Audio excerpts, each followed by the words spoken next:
गजरेला जो है, गाजर जो है वो तो लाल होती है रंग की। ये तुम कहाँ से आ गए हैं? चलो हेलो बोल दो, आ जाओ बैठ जाओ। हाँ ठीक, चलो। तो गाजर तो सब अच्छा, यहीं लेटना है, चलो कोई बात नहीं। आप ये बेल, यहाँ पे ये एक पौधा लगाया गया है, उसकी ये बेल पूरी ऊपर छत तक, और ये इसमें देखिए ये फैल रही है, और अब इसमें फल लगने शुरू, देखिए फ्लावरिंग हो रही है और ये फल लग रहा है। ये जरा फल दिखाइए, आप नजदीक से दिखाइए इसका क्लोजअप। ये अभी बहुत छोटे हैं वैसे। राम राम जी सभी भाई बहनों को, मैं हूं बाबा रामदास और आप देख रहे हैं स्लो जिंदगी। आज ना मैं आपको एक बड़ी मजेदार कहानी सुनाने जा रहा हूं। सबसे पहले आप इस बेल को देखिए, ये देख रहे हैं आप, ये बेल, यहां पे ये एक पौधा लगाया गया है, उसकी ये बेल पूरी ऊपर छत तक, और ये इसमें देखिए ये फैल रही है, और अब इसमें फल लगने शुरू, देखिए फ्लावरिंग हो रही है और ये फल लग रहा है। ये जरा फल दिखाइए, आप नजदीक से दिखाइए इसका क्लोजअप। ये अभी बहुत छोटे हैं वैसे। हाँ, ये जब बड़ा होगा तो ये तकरीबन, लाइए अब इधर दिखाइए। अब मैं बैठ जाता हूं, बैठ के बातें करता हूं। तो मित्रों, इस फल का नाम है, यहां हिमाचल में इसको लेंकू बोलते हैं, लेंकुआ, लेंकू। इंग्लिश में इसका नाम है चयोटे, CHAYOTE। मैं आपको बताऊं कि मुझे याद है जब हम 8th क्लास में थे, जब मैं 13-14 साल का था, उन दिनों हम लोग सिक्किम में रहा करते थे। तो मैंने जीवन में पहली बार इस फल को, ये फल नहीं है सब्जी है इनफैक्ट, तो इस सब्जी को जंगली, मतलब जंगलों में आम वेजिटेशन की तरह उगते हुए देखा था। और मैं देखता था कि एक बेल है जिसमें इतने लंबे लंबे, इतने बड़े बड़े, मतलब एक फल को अगर तोला जाए तो आधा किलो, और एक ही बेल में 20-25 लटके रहते थे, कोई इन्हें तोड़ता नहीं था। हम बच्चे थे, हमें क्यूरियोसिटी, तो बाद में हमने वहीं पे मेरी मदर ने पूछा एक स्थानीय महिला से कि ये क्या है। तो सिक्किम में या इधर जो नॉर्थ ईस्ट में इसको इसखुस कहा जाता है, नेपाल में भी इसको इसखुस कहते हैं, इसखुस। तो तब हमने इसकी सब्जी नहीं खाई जब हम सिक्किम में रहते थे। फिर कुछ सालों बाद हमारे फादर का ट्रांसफर जब कालिम्पोंग हुआ, दार्जिलिंग जिले में पड़ता है, तो वहां पे भी हमने इसको देखा। उसके बाद मुझे याद है, आज से करीब 15-20 साल पहले एक बार हम नैनीताल के बाद भीमताल गए थे। तो भीमताल में भी ये एक जगह से जंगली लगा हुआ था। तो हमारे जो होस्ट थे, मैंने उनको बताया कि ये देखिए, ये जो सब्जी है, इसको भीमताल में तो पता नहीं नैनीताल में क्या बोलते हैं, पर इसको नेपाल में या सिक्किम में इसखुस बोलते हैं, इसकी बहुत अच्छी सब्जी बनती है। तो उन्होंने कहा अभी ट्राई कर लेते हैं। तो उन्होंने अपने सेवक को बोला, और वो एक बेल में से, जंगली लगता है ये तो एक बेल में से 2-3 फल तोड़ लाया।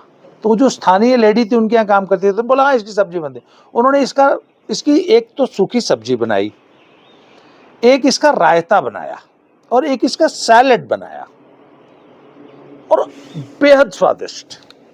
खैर साहब, तो यहां वहां से मेरा इस सब्जी से प्रथम परिचय हुआ। उसके बाद मैं आपको बताऊं कि एक बार हम इसी तरह पालमपुर गए, हिमाचल प्रदेश में। तो वहां पे मैंने इसको एक सब्जी की दुकान पे बिकते हुए देखा। तो उस व्यक्ति ने मुझे कहा, मैंने कहा यार ये क्या है इसको, तो उन्होंने बोला जी हमारे यहाँ इसको लेंकुआ बोलते हैं। तो मैं तो देखते ही पहचान गया। तो उसने बोला जी इसके, अगर आप जैसे मूली के पराठे बनाते हैं ना, ऐसे आप इसके पराठे भी बना सकते हैं, इसकी सब्जी बना सकते हैं, इसके सैलेड बना सकते हैं। उसके बाद इसका आप रायता बना सकते हैं, जैसे लौकी का रायता बनता है इस टाइप का। तो मैंने बताया कि हम पालमपुर जा रहे थे तो हमने इसको खरीद लिया। तो फिर मैंने पालमपुर हम लोग कुछ दिन रहे। उसके बाद जहां भी ये सब्जी मुझे पहाड़ों पे दिखाई देती थी, मैं इसको खरीद लेता था। फिर मैंने इसके साथ बहुत सारे प्रयोग किए। मैंने इसका हलवा बनाया, जैसे जो गजरेला बनता है ना, वैसे मैंने इसका गजरेला बनाया। अब गजरेला तो आप कहेंगे साहब गाजर का बनता है, पर मैं आपको एक बड़ी मजेदार बात बताऊं। हमारे बनारस गाजीपुर में गजरेला साल भर बिकता है, जबकि गाजर तो सर्दियों में आती है। तो 4-5 महीने मान लीजिए गाजर आ गई, तो बाकी 8 महीने भैया 7 महीने किसका गजरेला कैसे बन रहा था। तो मुझे एक स्थानीय हलवाई ने बताया कि साहब पपीते का बनता है गजरेला। तो मैंने कहा पपीता तो कसेला होता है। बोला नहीं सर, यदि आप पपीते को कद्दूकस करके और उसको उबलते हुए पानी में डाल के 1 मिनट ऐसे थोड़ा सा स्टर कीजिए और उस पानी को फेंक दीजिए और उसको फिर रनिंग वाटर में धो लीजिए, तो वो जो है उसका आप गजरेला बनाइए उसी तरह जैसे गाजर का बनता है। अब गजरेला जो है, गाजर जो है वो तो लाल होती है रंग की। ये कहा तुम कहां से आ गए हैं? चलो हेलो बोल दो, आ जाओ बैठ जाओ। हाँ ठीक, चलो। तो गाजर तो साहब अच्छा यहीं लेटना है, चलो कोई बात, ओके। तो गाजर तो लाल रंग की होती है, तो वो हलवाई क्या करते हैं, लोकल फूड कलर हल्का सा लाल डाल देते हैं। तो मैंने कहा यार जब पपीते का गजरेला बन सकता है तो फिर तो इस खुश का भी बन जाएगा, लैंकुए का भी। मैंने बनाया था, बहुत शानदार बना, मतलब आप पहचान नहीं सकते इतना। इसी तरह लौकी की खीर बनती है, पपीते की भी खीर बनती है। वही पहले एक पानी उबाल के फेंक दीजिए 1 मिनट के लिए। हाँ जी, हाँ जी, 1 मिनट के लिए उबलते पानी में लौकी को, पपीते को या इस लैंकुए को उबलते पानी में डालिए, पानी फेंक दीजिए, रनिंग वाटर में धो लीजिए, फिर उसकी खीर बनाइए जैसे सामान्य चावल की खीर बनाते हैं, फर्स्ट क्लास बनती है। तो हम वापस आते हैं लैंकुआ पे।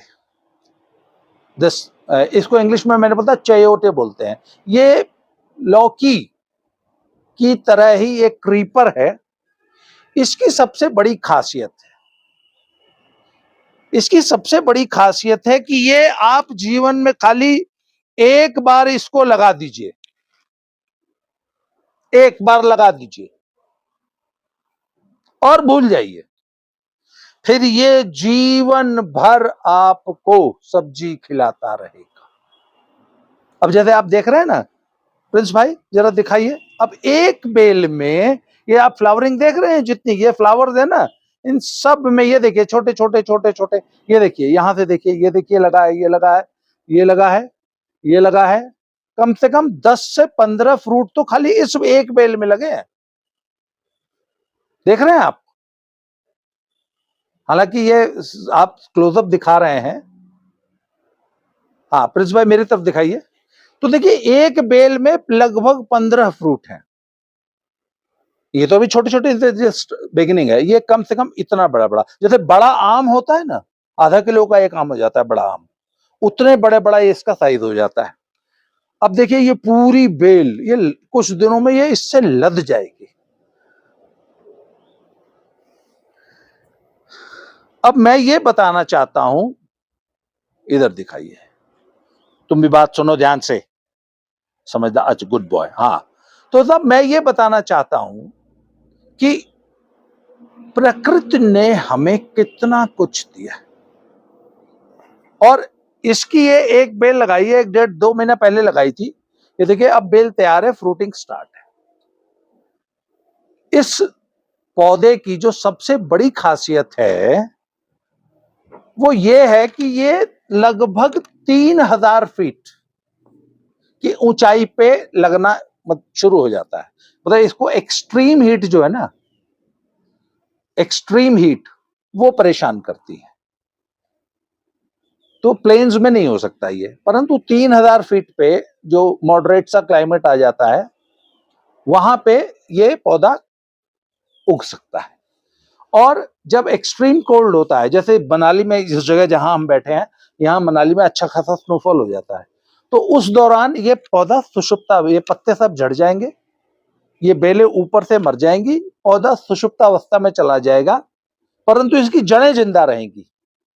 और जब सर्दी बीत जाएगी तो फरवरी के आसपास, मार्च में, ये पौधा अपने आप जागृत होगा और इसमें से नई कोपलें फूटने लगती हैं। और इसकी जो सबसे बड़ी खासियत मैंने बताई कि एक बार यदि आपने इसको लगा दिया, फिर ये आजीवन आपको सब्जी खिलाएगा।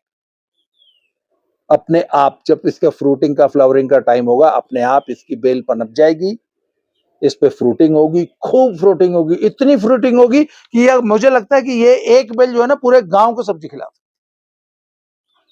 पर अब मजे की बात देखिए, अब हिंदुस्तान में हमेशा एक चीज का रोना रोया जाता था, हिंदुस्तान बहुत गरीब देश है, बहुत गरीबी है, बहुत महंगाई है, जिसको देखो वो यही रोना रो रहा है। अच्छा,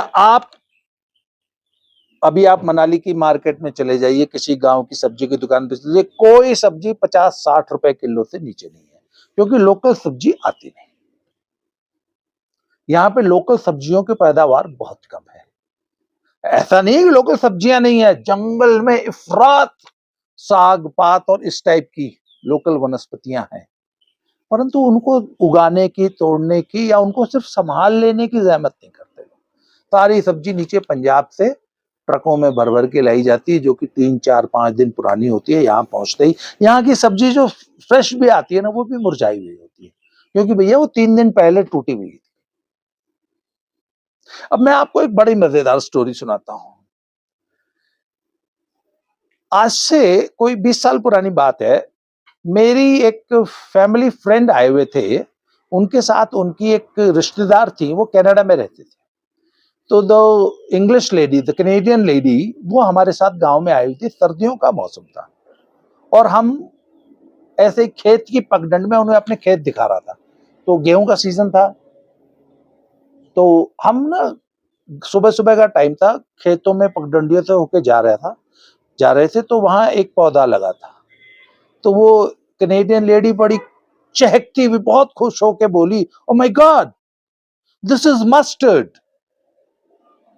you know we eat it in Canada. तो मैंने कहा हाँ हाँ, ये सरसों है, ये मस्टर्ड है, हम हिंदुस्तानी भी सरसों खाते हैं, सरसों के पत्ते खाते हैं। मैंने कहा दिस इज मस्टर्ड, या आई नो। तो एक हमारे यहाँ तो एक सिंपल सी बात है, सरसों अपने आप ही उग जाती है खेतों में। गेहूं के खेतों में एक दाना कहीं पड़ गया तो सरसों उग गई। पिछले साल की सरसों थी, वो झड़ गई थी, एक साल तक वो बीज वैसे ही पड़ा था, अपने आप उग जाता है। तो फिर थोड़ा आगे गई तो उनको बथुआ दिख गया। Oh my God, this we eat it there. मैंने कहा यस, वी कॉल्ड इट बथुआ, हम भी इसको खाते हैं। तो एक और वहां सरसों का बहुत सुंदर सा प्लांट था। तो my God, such a beautiful plant. मैंने कहा हाँ, सरसों का पौधा जैसा होता है। थोड़ा सा और आगे गए, फिर एक उनको ग्रास दिखाई दी। Oh my God, this is also edible. थोड़ा और आगे गई, ओह दिस। उन्होंने मुझे कम से कम 20 किस्म के पत्ते और वनस्पतियां हमारे खेतों में जो जंगली घास उगी थी ना, उसमें दिखाए, और वो खुशी से चहक रही थी। फिर पता है क्या बोली, oh my God, there is food everywhere. फिर थोड़ी देर चलते चलते बोली, oh my God, India is so rich, oh my God, there is food everywhere. जहां देखो वहीं भोजन बिखरा हुआ है। इंडिया कितना रिच है, यहाँ की वनस्पतियां कितनी अच्छी हैं, यहाँ तो अपने आप भोजन उग रहा है।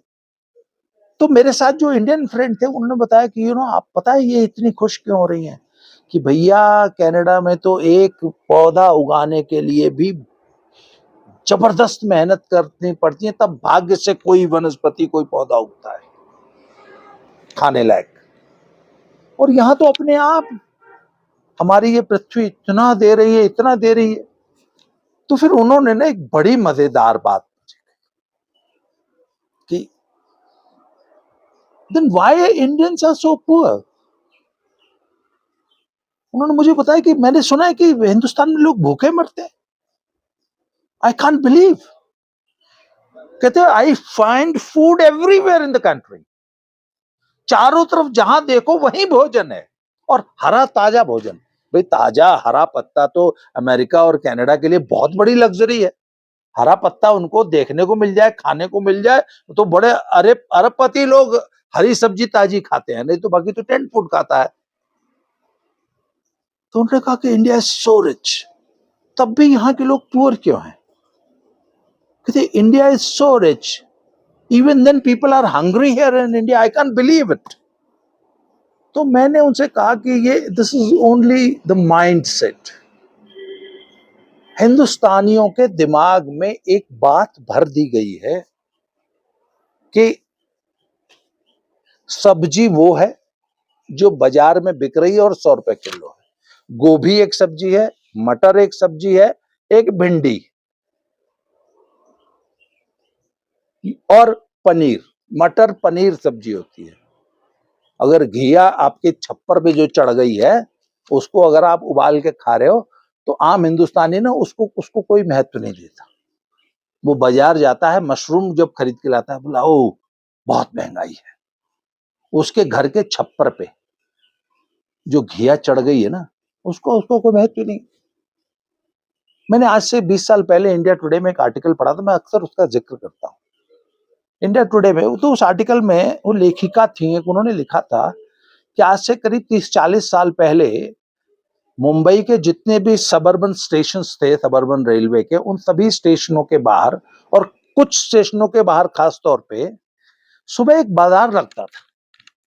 और महाराष्ट्र के ग्रामीण क्षेत्रों से, मुंबई के दूर दराज के जो बाहरी मुंबई के एरिया से बहुत सारी महिलाएं इसी तरह जंगलों से तोड़ करके ना 20-50 किस्म के फूल पत्ते, फूल, जी हाँ, जो जंगली फूल लगते हैं ना, उसमें से भी बहुत सारे ईटेबल्स होते हैं, बहुत सारे खाए जाते हैं।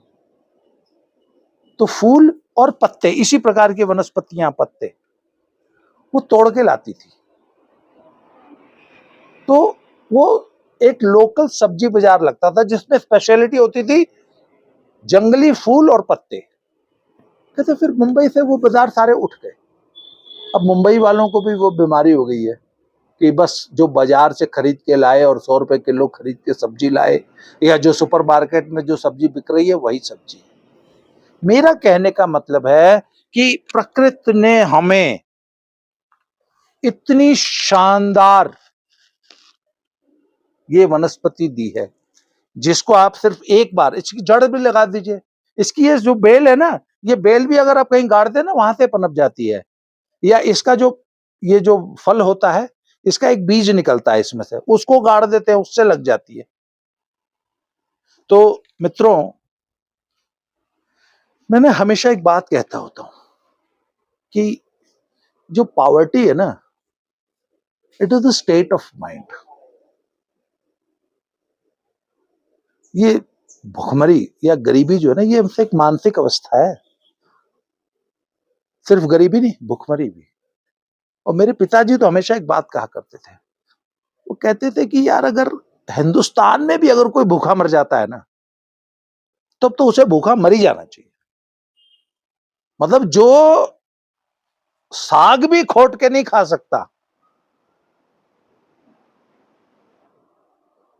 जो अपने लिए भारत में भी भोजन नहीं जुटा सकता, उसको भूखा मर जाना चाहिए। He doesn't deserve to live. अब जिस देश में ये लेंकुआ या इसको चयोटे जैसी वनस्पति है, उस देश के लोग भी भूखे मर जाएं। यहां पे ना एक और बड़ी जबरदस्त एक वनस्पति होती है जिसको लिंगड़ी कहा जाता है। तो लिंगड़ी क्या है कि एक फर्न होती है, एक प्रकार की वो पत्तियां होती हैं। तो वो जब पत्तियों का वो जब फूटती है ना जड़ से, तो वो एक लंबी सी डंडी सी होती है, इतनी लंबी डंडी होती है, उसके ऊपर ऐसे ऐसे वो लिपटी होती है, उसको लिंगड़ी बोलते हैं। और बरसात के दिनों में इफरात मिलती है जंगलों में। जहां कहीं भी पानी का स्रोत है ना, हल्का सा पानी बह रहा है, उसके किनारे वो अपने आप नेचुरली हो जाती है।